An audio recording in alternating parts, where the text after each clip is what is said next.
Bom, você que está chegando no YouTube da Band, eu conversei com a doutora Luana Guiar sobre o dia 18 de junho, que é o dia do orgulho autista.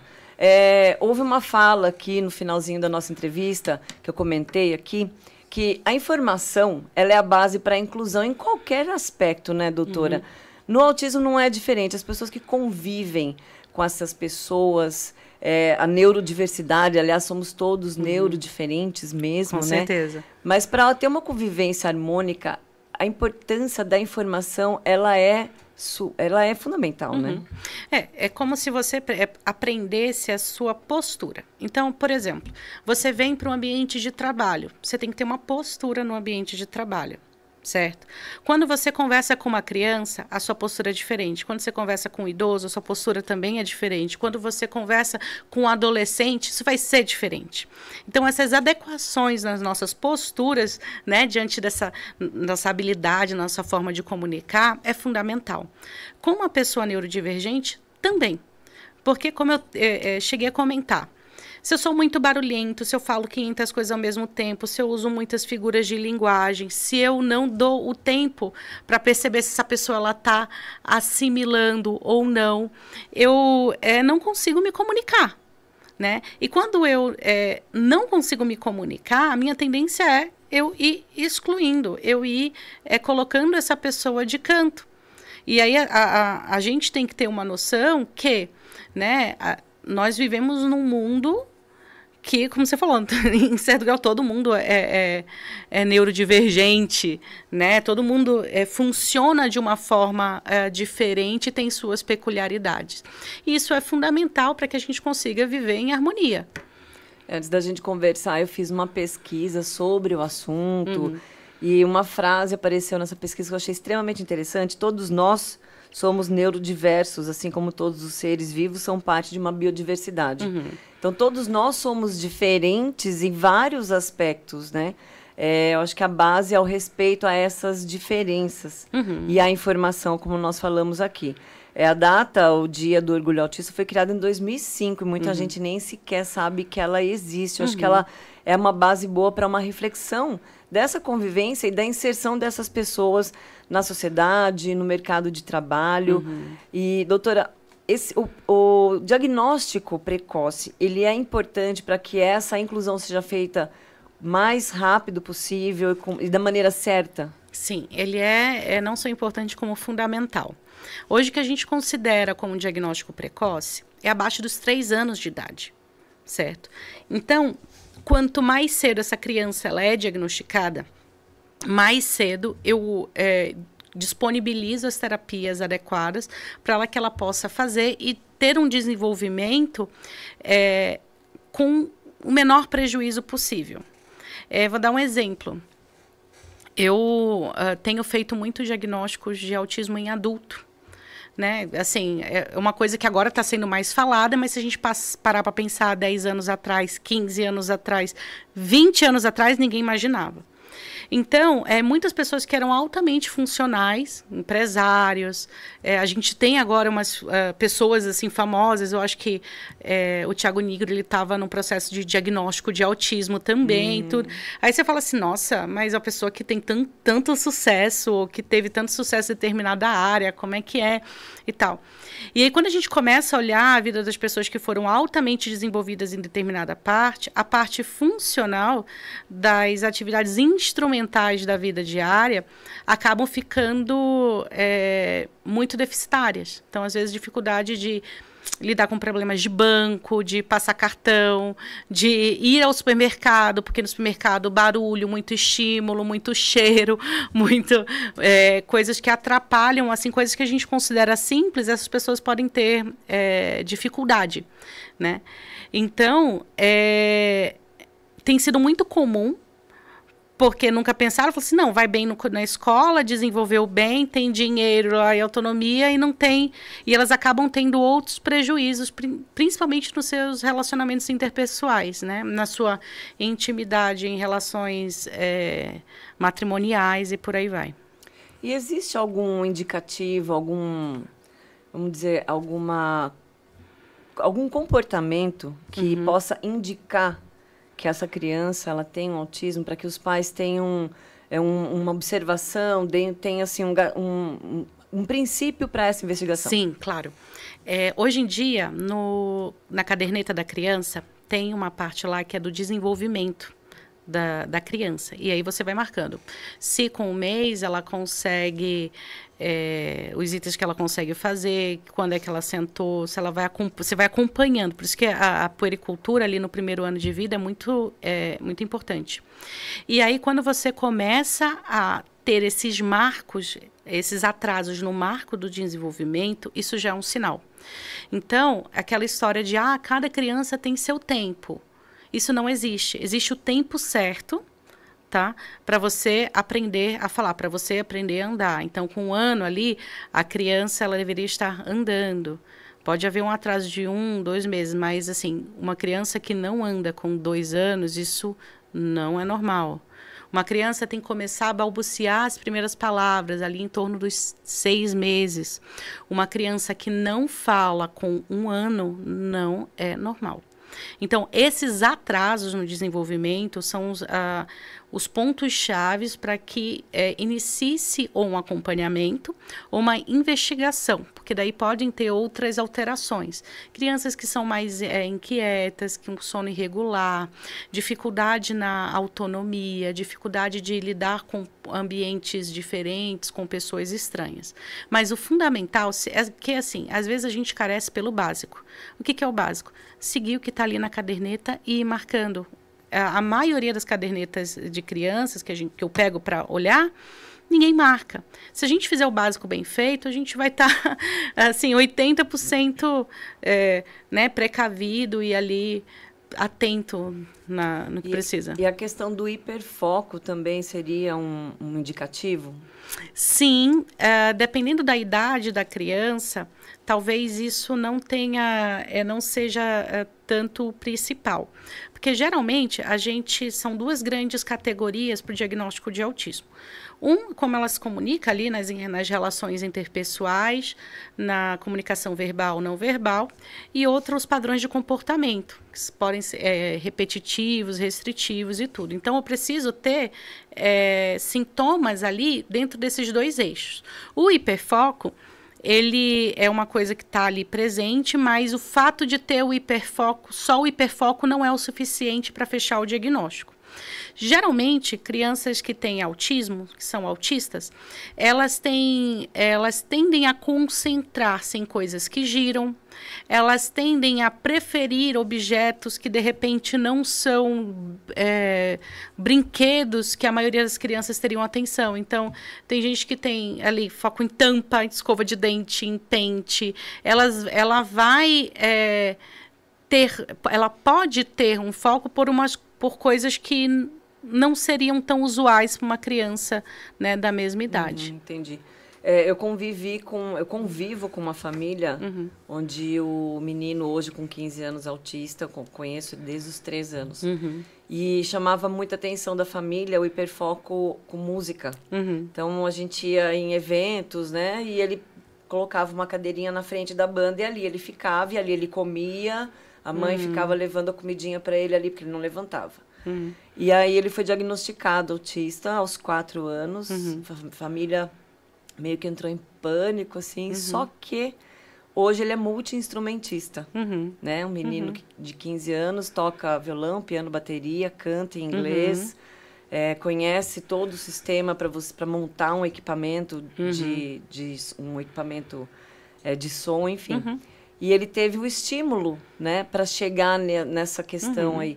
Se a gente conseguir ter a empatia, né, com as famílias, com as pessoas, e essas pessoas, nós como profissionais que a gente trabalha com alguns autistas, eu tive alguns alunos, se a gente conseguir entender o hiperfoco deles e entender o comportamento deles, esse convívio, ele é um convívio que fica mais saudável, e esse indivíduo ele pode obter um sucesso profissional dentro dessa capacidade que ele tem, né? Não, com certeza. É assim, ajudar essa pessoa a encontrar o lugar dela no mundo, o lugar dela de bom funcionamento no mundo. né? Nem sempre o hiperfoco ele vai ser algo que vai se transformar em algo rentável. Então, ele pode ser uma faca de dois gumes aí, né? Mas, muitas vezes, a gente usa esse hiperfoco para ampliar o universo de interesse dessa pessoa. E para que, através do hiperfoco, a gente ajude essa pessoa a desenvolver outras habilidades. Eu tenho paciente que ele tem... eu esqueci o termo agora, mas, assim, se cair, ele consegue escutar as notas, saber quais as notas, assim... Sabe, o pai dele é músico, nossa, adoro. Ouvido absoluto? Ouvido absoluto, né? E aí ele também, nesse caso, tem TDAH também, e aí vai ter outras coisas. E através da música, ajuda ali para trazer o interesse dele para determinadas coisas que ele vai precisar aprender, né? O hiperfoco, ele acaba sendo uma faca de dois gumes aí, porque se eu reforço muito esse hiperfoco, principalmente na infância, eu diminuo a capacidade dessa pessoa de ter um repertório de vida amplo. Absorver outras informações. Porque ela vai querer ficar só ali, né? Mas na vida adulta, isso pode ser extremamente, ser utilizado de uma forma extremamente funcional. Né? Doutora, existem vários níveis de autismo, né? Isso. Existem os níveis, hoje em dia... Eles estão classificados a partir dos níveis de suporte. Então, nível 1, praticamente quem não precisa de suporte, e nível 3, quem precisa de suporte para quase tudo. Isso vai ser avaliado, vai depender da idade da pessoa, né? Se ela está ali fazendo já algum tipo de tratamento ou não. Às vezes não vem exatamente junto com o diagnóstico, porque se eu pego uma criança muito pequena, automaticamente ela vai ser muito dependente. Então, a gente vai estar classificando esses níveis de suporte à medida que a gente vai ali conhecendo. Tem testes específicos, mas é algo que é muito delicado da gente... posicionar. E aí porque assim, aqui é um estigma, né? Qualquer coisa que muda da variante da normalidade, que a gente considera, né? É tratado, principalmente se for saúde mental, com uma forma pejorativa. Sim. Então, é ligada a retardo mental, que tem problema, que não sei o quê. E aí a gente já entra no capacitismo, né? Exatamente, exatamente. Então, assim, você perguntou, né? Você falou ainda agora, a gente estava falando sobre como a gente, né, lidar com uma sociedade. Primeira coisa é não se referir que essa pessoa tem um probleminha. Né? Então, uma das coisas que eu estava falando, se você tiver um filho, ele vai contar alguma coisa que aconteceu de um coleguinha autista, como é que você vai explicar isso para ele? Não, filho, é que esse coleguinha que tem um probleminha, ele é doente, sabe? Então, eu vejo, muito hoje falando, né, sobre inclusão, sobre não sei o quê, e mas se você não consegue explicar, se você não é capaz de explicar uma criança, né, o que é que está acontecendo, isso não introjetou em você, né? Porque a primeira coisa que a gente escuta é isso. Não, tem um probleminha. E se você não passar uma informação correta, acho que aí, nesse caso cabe aos pais irem em busca de informação para passar uma informação correta para o filho, para que esse filho que convive com um coleguinha autista seja multiplicador de uma boa informação, uma informação correta para os outros amigos, né?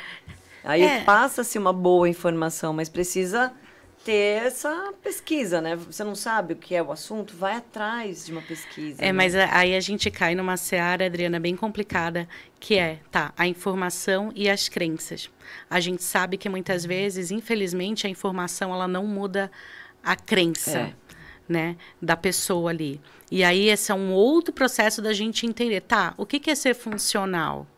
Né? Então, vamos supor, esse exemplo que você deu, que os pais estimularam a pessoa a ir ali para a parte da música e tudo, e não ficaram, tem que fazer faculdade, tem que ter porque antigamente era, né, advogado, engenheiro e médico, era isso, tem que fazer parte disso aqui, tem que ter tem que passar por uma formação cartesiana, e a gente entender que não, que de repente a pessoa vai ser um melhor músico, vai ser um melhor artista, vai trabalhar bem na parte administrativa, vai trabalhar bem.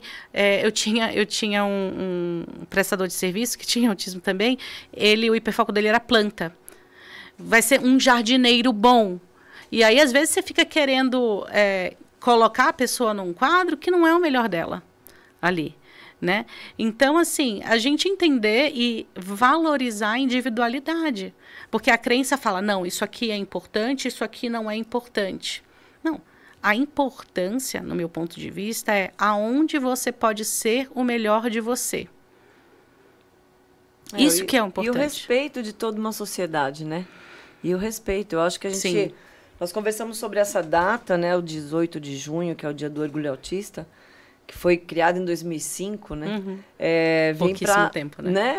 E pouco tempo, né? Para um assunto tão abrangente e que existe desde que o mundo é mundo, né? Mas as pessoas não conhecem esse assunto na sua totalidade.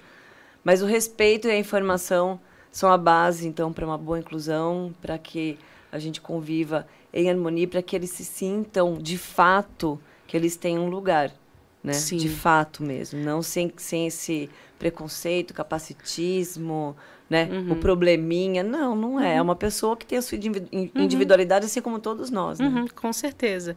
A gente veio do mês né, de abril ali, que é o mês azul, que né, o abril azul, considerado o mês todo dedicado. Eu, sinceramente, fiquei surpresa com a pouca quantidade esse ano que eu vi de mídia também falando sobre isso. Tiveram algumas caminhadas, tiveram algum processo de conscientização, mas assim, muito, muito pouco, né? De que forma isso é abordado nas escolas, de que forma isso vem sendo, essa psicoeducação vem sendo feita na sociedade como um todo, né? Muitas vezes, infelizmente, eu vejo que até a dificuldade de professores aprenderem a lidar, porque, né, se a gente parar para pensar, professores são pessoas que têm suas crenças, né, que também têm suas limitações e de como isso é de fato absorvido. Então, precisa haver essa conscientização em todas as camadas, né, da sociedade. Tanto que dentro de alguns projetos pessoais, eles vêm dentro de um treinamento voltado não só para profissionais da saúde, mas como profissionais da educação como um todo. Porque se a gente não mexer em todas as camadas, em todas as esferas, não tem como ficar dando só murro em ponta de faca, né? Não, achar que é só nesse determinado... Que o faxineiro não tem que saber disso, que a merendeira não tem que saber disso, né? Sendo que o autismo está presente em todos os estratos da sociedade. E os números deixam a gente muito em alerta, né? A proporção de crianças autistas vem crescendo muito. Então, antigamente, o que era 1 para 100, 1 para 80, que já é uma proporção alta, hoje é 1 para 40. Então, a cada 40 crianças, uma é autista. E a sensação que eu tenho, né, diagnosticando, tenho percorrido, né, a região por conta desses projetos, e a sensação que eu tenho quando eu penso em uma cidade que tem 20 mil habitantes, 25 mil habitantes, e a quantidade de autistas é que esse número ainda é muito maior. Esse número que eu falei, de 1 para 40, é um número dos Estados Unidos. No Brasil, a gente ainda não tem números certos, né? Mas essa sensação de que essa quantidade ela é ainda muito maior, né? Observando isso. Imagina como uma pessoa que está no campo, né, lida com um filho autista. Então, eu tive que fazer já intervenções bem graves, assim, porque você pega uma pessoa mais sertaneja e que tem um filho autista que tem estereotipia, que se de repente tem a questão de sensibilidade com a terra e não adequa. Pai batia, sabe? É assim. E aí a criança ficava ainda mais nervosa, era forçada a fazer coisas, e isso ia gerando toda uma repercussão que foram, assim, intervenções bem sérias. E isso está em todos os estratos da sociedade. Falar, não, isso aqui é do mundo moderno, isso, né, essa coisa de cidade. Os autistas, eles estão presentes em todos os locais, em todas as camadas da sociedade, assim como na cidade, como na zona rural também. Doutora, e aí a gente chega à conclusão que não só a informação que falta, mas falta também uma rede de apoio mais adequada. Doutora, a gente encerra por aqui a nossa conversa, que, aliás, esse assunto é muito extenso, a gente conversaria por mais tempo aqui. A senhora quer deixar a página no Instagram, que tem muitos conteúdos interessantes? Sim. O meu Instagram é @doutora Luana Aguiar, tudo junto, com 2 As. E aí lá eu posto algumas informações que são bem pertinentes, não só sobre autismo, mas sobre toda essa parte neurodivergente, né? Autismo, TDAH e outros transtornos aí do desenvolvimento. Ok, doutora. Muito obrigada pela sua participação aqui no nosso canal da Band no YouTube. Falei com a doutora Luana Aguiar. Adriana Fratini, para a Band FM.